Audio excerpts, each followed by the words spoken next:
Hi Simon, Phil Beever here from the Wilderness Club. Just want to recap on our lesson this evening. So if we run through your swing here on the left, most things are pretty good. Takeaway's okay, not too bad. Top of the swing's looking very good. Left arm's great, right elbow's good, club face is fantastic.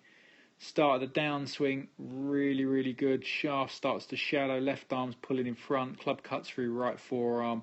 Club here is in perfect position, club face is square. So all looking really good here coming into the ball.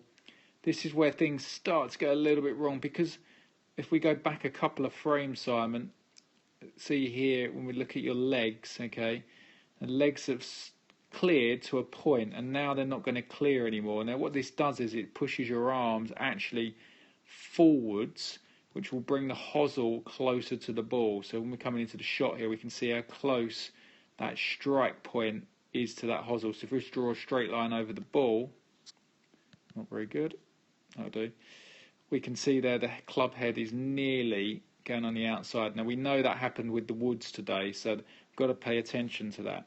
At impact here, everything looks too crouched, and that's because your left hip hasn't turned out of the way. This foot should be off the ground a little bit more, and there's way too much here of your left forearm showing. So really, I'm just trying to say that I really want all of your chest and hips to be open at impact, sort of 30 degrees open. Give yourself that feeling of clearing and allowing the club to release. For impact, the hand path's great. You've really worked hard on that. The club face is very neutral. Club cuts out pretty good here, but it's just all a little bit stuck with the legs. So when you get to the top here, we can see, even though you look like you've cleared, for me your hips are still pointing slightly right. And we can see the same with the front on view. So great to the top here. Keep an eye on your left hip.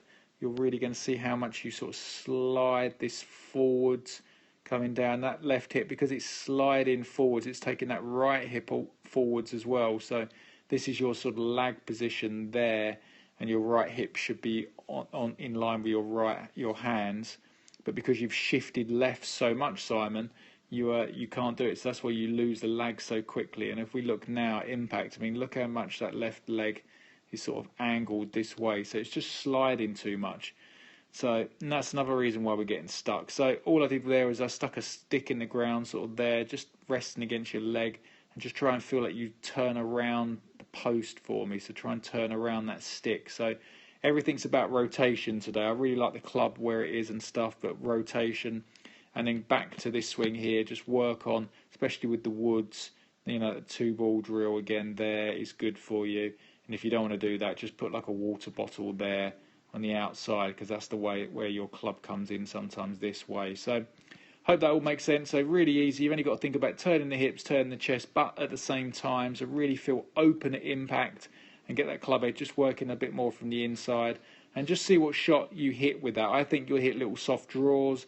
We've talked about hitting fades at some point, but I think if you just hit that shape, you'll just hit little baby draws for the moment.